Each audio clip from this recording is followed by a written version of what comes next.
Hello my dear students, how are you everyone. तो चलिए फिर शुरू करें आज की क्लास। आज हम पढ़ेंगे प्रश्नावली 5.1। तो प्रश्नावली 5.1 का हमारा पहला क्वेश्चन क्या है, ध्यान से देखना। निम्नलिखित स्थितियों में से किन स्थितियों में संबद्ध संख्याओं की सूची ए पी है और क्यों।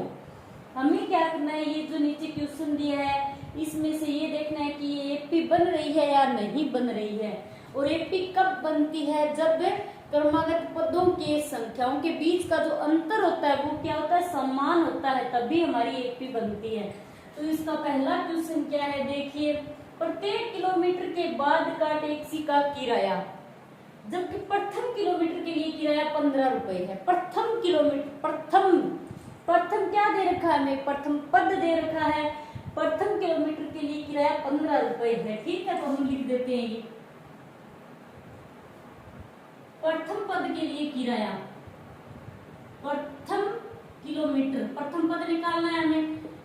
प्रथम किलोमीटर के लिए किराया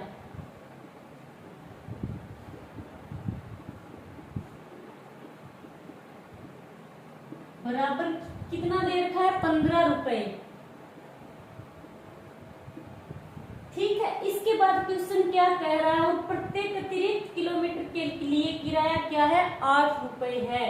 यानी प्रत्येक अतिरिक्त किलोमीटर के लिए, यानी प्रथम किलोमीटर के लिए तो फिक्स है किराया 15 रुपए, और इसके बाद का जो किराया होगा वो क्या होगा, 8 रुपए। ठीक है, यानी अतिरिक्त किलोमीटर के लिए किराया 8 रुपए है। तो दूसरा पद कैसे निकालेंगे हम, दूसरे किलोमीटर का किराया।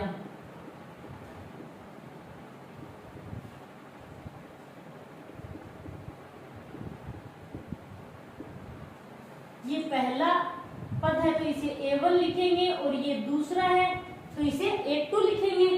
तो अब क्या करेंगे, दूसरा किलोमीटर का हम किराया निकालेंगे तो 15 में प्लस 8 ऐड कर देंगे, यानी 15 प्लस 8 रुपए, तो कितना हो जाएगा, ये हो जाएगा 23 रुपए। ठीक है, इसके बाद हम निकालेंगे तीसरे किलोमीटर का किराया। तीसरे किलोमीटर का किराया क्या होगा, A3 बराबर। अब तीसरे किलोमीटर का निकालेंगे तो क्या करेंगे, 15 प्लस 8 प्लस फिर से 8 को ऐड कर देंगे, तो कितना हो जाएगा, ये हो जाएगा 31 रुपए। ठीक है, इसके बाद हम फिर चौथे किलोमीटर का निकालेंगे। चौथे किलोमीटर का किराया,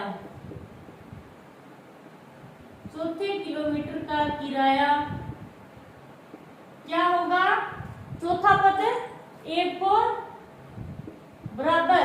अब कितनी बार 8 को ऐड करेंगे, 15 प्लस 8 को हम इसमें 3 बार ऐड कर देंगे, तो कितना हो जाएगा, ये हो जाएगा 39 रुपए। ओके, अब इसके बाद हमें क्या करना है, अब ये क्या बन गई, हमारी एक एपी बन गई। तो लिखते हैं हम एपी का पहला पद क्या होता है, A1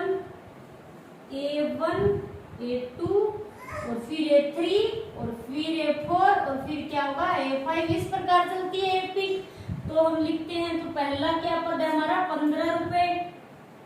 एपी यानी समांतर श्रेणी, तो पहले 15 और फिर उसके बाद कितना है, दूसरा पद 23 और फिर तीसरा 31 और फिर है 39। अब हमें क्या करना है, इनके बीच का जो अंतर है वो निकालना है, यानी हमें डी निकालना है। तो D बराबर क्या होता है, A2 माइनस A1, यही होता है D का फॉर्मूला, यानी A2 में से A1 घटा देंगे। A2 माइनस A1 तो बराबर A2 कितना है, 23 माइनस 15। अब 23 में से 15 गए तो कितने बचेंगे, 8। फिर D निकालेंगे। अब हम A2 से तो A1 घटा दिया हमने, अब हम क्या करेंगे, A3 से A2, तो A3 माइनस A2 बराबर A3 कितना है, A3 31 माइनस 23, तो बराबर कितना बचेगा, फिर 8। अब हम क्या करेंगे, चौथे पद में से तीसरे पद को घटाएंगे तो A4 माइनस A3 बराबर चौथा पद क्या है 39। ठीक है, इसमें से कितने घटाएंगे 31, तो फिर कितने बच गए 8। इसका मतलब क्या हुआ कि यहाँ पर ये जो सरेटी बन रही है इसका सारों अंतर यानी D क्या है, समान है। D सभी में समान है तो क्या है, ये है एक एपी है, तो हम लिख देंगे अतः यहाँ D समान है तो यह एक एपी है। ओके, अब है इसका दूसरा क्वेश्चन। दूसरा क्या है, किसी बेलन में उपस्थित हवा की मात्रा, किसी बेलन में, ये एक बेलन है, ठीक है, इसमें हवा भरी हुई है, ठीक। किसी बेलन में उपस्थित हवा की मात्रा जबकि वायु निकालने वाला पंप प्रत्येक बार बेलन की शेष हवा का 1/4 भाग बाहर निकाल देता है। यानी ये कोई पंप है तो ये क्या करता है, इसकी हवा बाहर निकाल देता है। बेलन की शेष हवा का 1/4 भाग, 1/4 भाग बाहर निकाल देता है, पर बेलन में हवा है कितनी ये हमें नहीं दिया गया है। तो इस क्वेश्चन को हम कैसे सोल्व करेंगे, हम मान लेते हैं, ठीक है, माना बेलन में हवा, माना बेलन में हवा बराबर एक घन इकाई मानते हैं, ठीक है, एक घन इकाई, ये हमने मान ली बेलन में हवा, तो ये एक घन इकाई, ये क्या हो जाएगा, हमने पहला पद मान लिया ना, पहला, तो ये हो जाएगा 1, ठीक है। अब हम आगे क्या करेंगे, आगे क्वेश्चन क्या कह रहा है कि बेलन की शेष हवा का 1/4 भाग बाहर निकाल देता है। हवा का मतलब क्या होता है, गुणा, ठीक है। ये पहला पद आ गया हमारा। अब दूसरा निकालेंगे हम, पहली बार निकाली गई हवा, पहली बार निकाली गई हवा, कितनी हवा निकाली पहली बार, यानी एक जो है इसकी 1/4 भाग हवा बाहर निकाल दी, उसमें हवा कितनी मानी हमने, 1 मानी है, और पंप ने क्या किया, एक का 1/4 भाग बाहर निकाल दिया पंप ने, तो फिर कितनी हवा बची यहाँ पर, तो 1 को 1 से गुना किया, 1/4 घन इकाई, तो हवा कितनी बची 1/4 घन इकाई। अब हम क्या करेंगे, तो शेष बची हवा, बाहर निकाली गई हवा तो हो गई 1/4 घन इकाई, 1/4 यानी 1 का 1/4 हिस्सा बाहर निकाल दिया, ठीक है। तो शेष हवा कितनी बची उसके अंदर, शेष बची हवा, तो शेष हवा कितनी बची, क्या करेंगे हम, एक कुल हवा कितनी मानी हमने, बेलन में 1 घन इकाई मानी, तो 1 में से 1/4 हिस्सा बाहर निकाल दिया पंप ने, तो हम क्या करेंगे 1/4 को घटा देंगे, ठीक है। घटाएंगे तो क्या होगा, नीचे वाली संख्या का हम लघुत्तम लेंगे, तो लघुत्तम आएगा यहाँ पर 4, ठीक है। तो ये हो गया 4 का भाग दिया 4, और फिर 4 को गुणा करें, 4 माइनस और 4 एकम 4, तो 4 में से 1 गए 3, 3/4,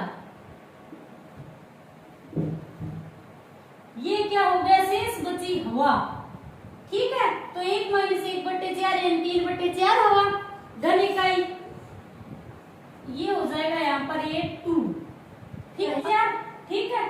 और फिर शेष हवा कितनी बची है, 3/4। अब क्या होगा, दूसरी बार जब पंप चलाएंगे हम तो वह कितनी हवा बाहर निकालेगा, यानी 3/4 का 1/4 हिस्सा बाहर निकाल देगा। तो फिर हम लिखे दूसरी बार निकाली गई हवा बराबर कितनी निकालेगा, यानी 3/4 का 1/4 हिस्सा प्रत्येक बार बाहर निकाल रहा है, तो शेष हमारी कितनी बची, 3/4 4, उसका 1/4 हिस्सा बाहर निकाल देगा तो कितनी आएगी फिर 3/16 घन इकाई। ठीक है, अब शेष हवा कितनी बची? हवा कितनी थी 3/4, तो उसमें से 3/16 हम घटा देंगे तो शेष बची हवा। शेष बची हवा A3। तो 3/4 थी हवा, कितनी थी 3/4 घन इकाई। इसमें से हम क्या करेंगे, ये जो 3/16 घटाएंगे तो क्या आएगा, लघुत्तम लेंगे तो 16 आएगा।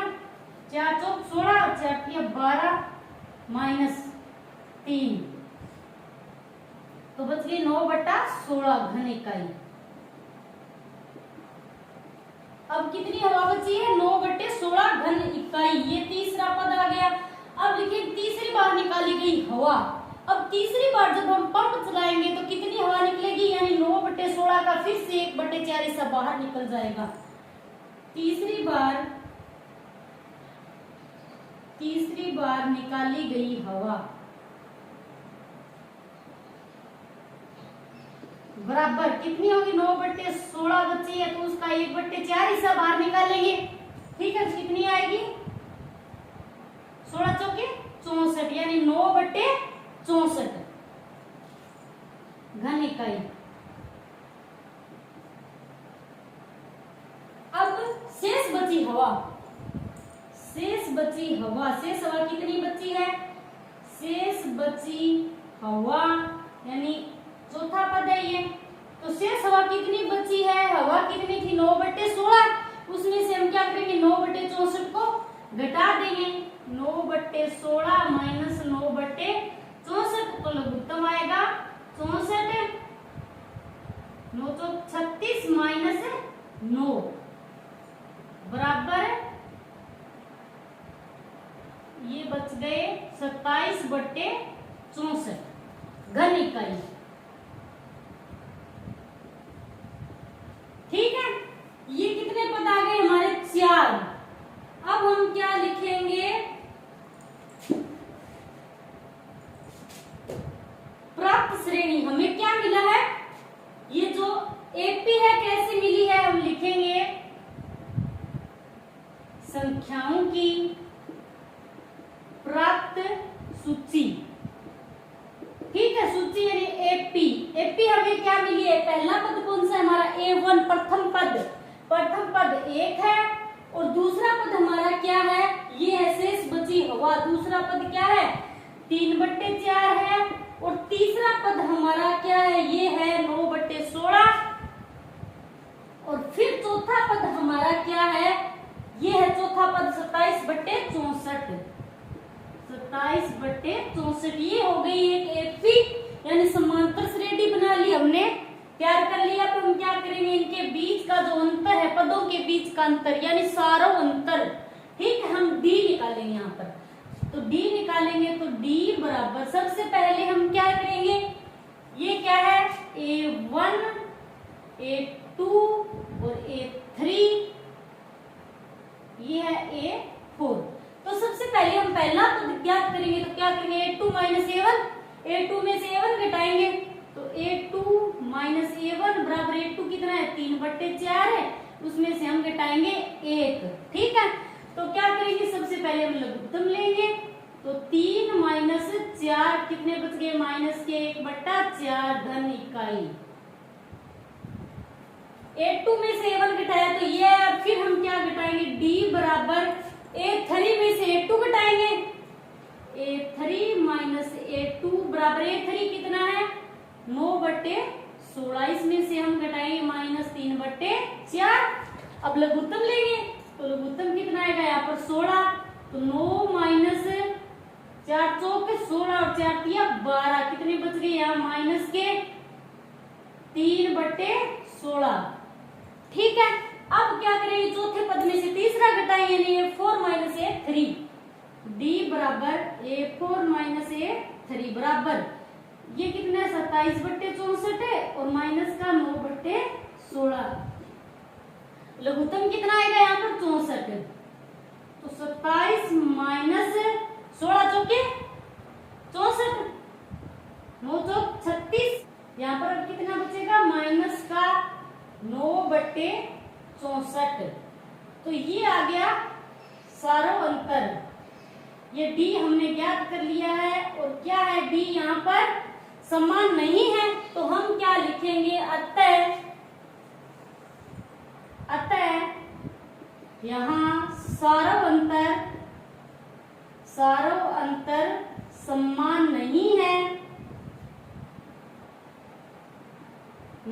तो यह एपी नहीं हो सकती, एपी नहीं है। ठीक है, तो ये हो गया हमारा पहले का दूसरा क्वेश्चन। अब है तीसरा क्वेश्चन। तीसरा क्वेश्चन क्या है, प्रत्येक मीटर की खुदाई के बाद एक कुआं खोदने में आई लागत, जबकि प्रथम मीटर खुदाई की लागत 150 रुपए है। यानी प्रथम मीटर की खुदाई पहला पद दे दिया हमें, और बाद में प्रत्येक मीटर खुदाई की लागत 50 रुपए बढ़ती जाती है। कितना आसान सा क्वेश्चन है, चलिए सोल्व करते हैं।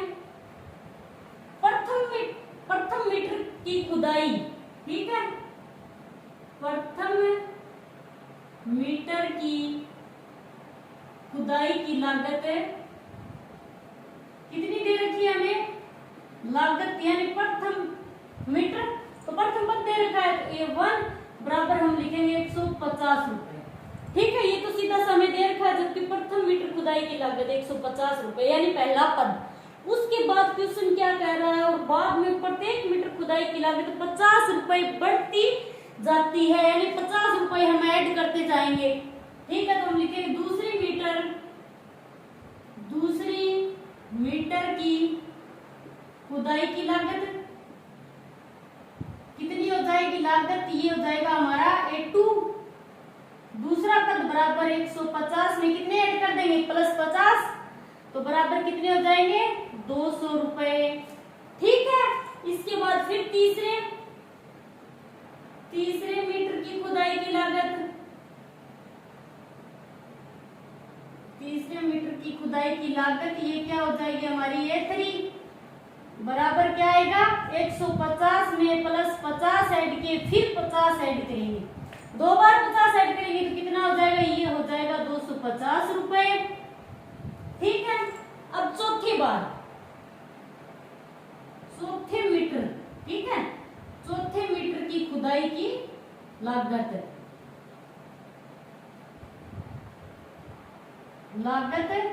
A4 बराबर क्या हो जाएगा, कितनी बार 50 ऐड करेंगे, अब 3 बार, 150 + 50 + 50 बराबर कितने, +50 तो बराबर कितने हो जाएंगे, 300 रुपए। ठीक है, अब ये क्या है, एक एपी बन गई हमारी। अब हम लिख देंगे प्राप्त सूची यानी एपी क्या बन गई, यहाँ पर एपी है, पहला पद है 150 है, और दूसरा कितना है 200, और फिर तीसरा है 250, और फिर चौथा कितना है 300। ठीक है, अब हम क्या करेंगे, सारों अंतर निकालेंगे, डी निकालेंगे। तो D बराबर सबसे पहले A2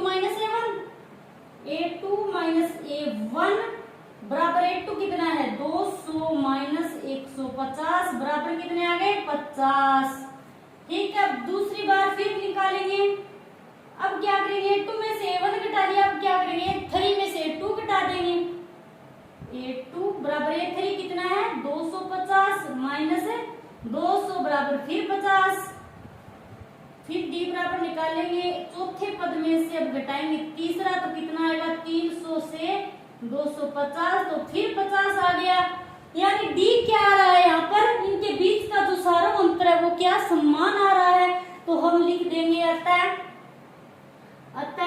यहाँ सारों अंतर समान है,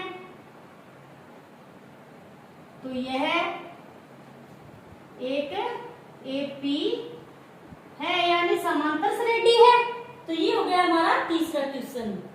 चौथा क्वेश्चन क्या है, खाते में प्रत्येक वर्ष का निश्चित धन जबकि 10,000 रुपए की राशि 8% वार्षिक की दर से चक्रवृद्धि ब्याज पर जमा की जाती है।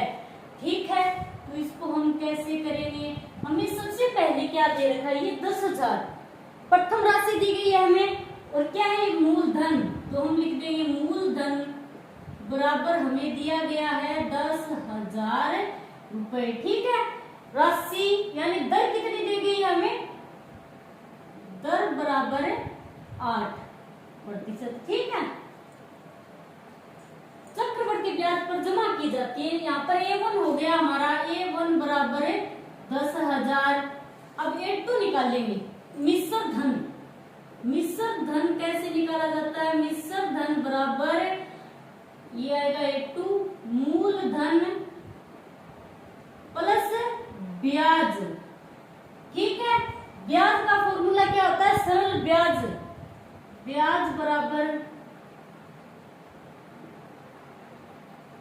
बराबर मूलधन गुणा में दर गुणा में समय और बट्टे 100, ये होता है ब्याज का फॉर्मूला। तो अब हम क्या करेंगे, मिश्र धन निकाल, मूलधन हमें कितना दे रखा है 10,000 प्लस ब्याज, ब्याज किस गई ये फॉर्मूला, इसमें मान रखेंगे तो मूलधन गुणा में, मूलधन है 10,000 गुणा में दर कितनी दे रखी है 8 इंटू समय 1/100, 2 बिंदी में से 2 कट गई 10,000। ठीक है, प्लस ये 100 को 8 से गुणा कराएंगे तो कितने आ जाएंगे 800। अब इनको जोड़ देंगे, बराबर ये हो गई 1,800 रुपए। तो ये आ गया हमारा A2। ठीक है, अब हमारा मूलधन क्या हो गया यहाँ पर 1,800 रुपए। तो अब हम A3 निकालेंगे, A3 बराबर मूलधन प्लस ब्याज, मूलधन हो गया हमारा 1,800, ये हो गया मूलधन प्लस ब्याज, मूलधन इंटू दर इंटू समय बटे 100। तो ये 100 में से 100 कट गए, तो क्या करेंगे 1,800 इधर। तो अब 108 को 8 से गुणा करा देंगे तो कितने आएंगे प्लस 864 बराबर। अब इनको जोड़ देंगे 4 6 और ये आ गए 11,664 रुपए, ये आ गया हमारा A3। अब मूलधन कितना हो गया 11,664। ठीक है, अब A4 निकालेंगे तो मूलधन की जगह 11,664 प्लस 11,664 इंटू 8 इंटू 1/100, ये तो कितना आएगा 11,664 प्लस इस संख्या को 8 से गुणा करा देंगे, हासिल 3 5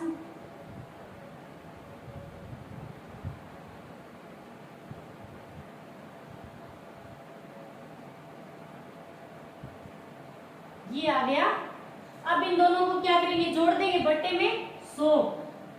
अब 100 का भाग देंगे तो क्या होगा, दो संख्याओं को जोड़कर यहाँ पर पॉइंट लगा देंगे। ठीक है, तो यहाँ लिखते हैं फिर से 11,664 प्लस इनके बीच में पॉइंट आ जाएगा। ठीक है, अब इन दोनों को हम जोड़ देंगे तो पॉइंट वाली संख्याओं को कैसे जोड़ते हैं 9 3 3.12। ठीक है, अब ये जो संख्या है 11,664 यहाँ पॉइंट मान लेते हैं 2 1 7 9, ये आगे 12,597.12। ठीक है, 12,597.12 रुपए, ये आ गया हमारा A4। अब क्या बन गई यहाँ पर, क्या है प्राप्त श्रेणी, यानी हमारी AP क्या बनी है AP, पहला पद क्या है 10,000। ठीक है, दूसरा पद क्या निकाला हमने 1,800 A2, और फिर A3 कितना है, A3 है 11,664 और A4 फिर कितना है 12,597.12। ये हो गया A1, ये A2, ये A3, ये A4। अब हम क्या निकालेंगे सारों अंतर निकालेंगे। तो सबसे पहले d बराबर A2 माइनस A1 बराबर A2 कितना है 1800 माइनस कितना घटाएंगे, ये 1800 है, इसमें से घटाएंगे हम 10,000। ठीक है, तो कितने बचेंगे, यहाँ बचेंगे 800 रुपए। ठीक, अब क्या करेंगे, A3 में से A2 घटाएंगे, d बराबर A3 माइनस A2 बराबर A3 कितना है 11,664 माइनस 1,800 बराबर कितना आएगा, ये कितना है 11,664 में से हम घटाएंगे 1,800, तो कितने बचेंगे यहाँ पर, फिर 8,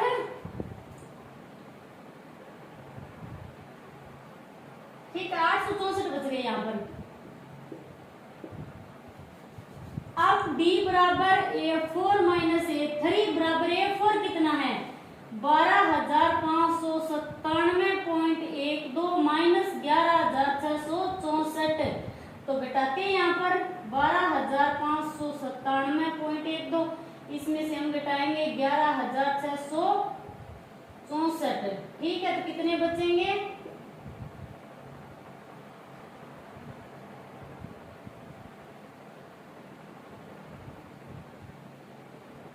ये कितने बच गए यहाँ पर 2 और 1 7 में से 4 गए 3, और फिर 9 में से 6 गए 3, और फिर 15 में से 6 गए 9, तो ये बच गए 933.12 रुपए।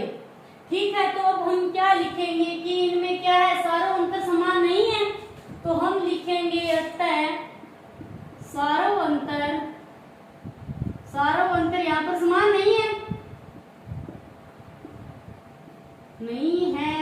तो AP नहीं बनेगी। ठीक है, ये हो गया हमारा पहले का चौथा क्वेश्चन, यानी पहला क्वेश्चन कंप्लीट हो गया है।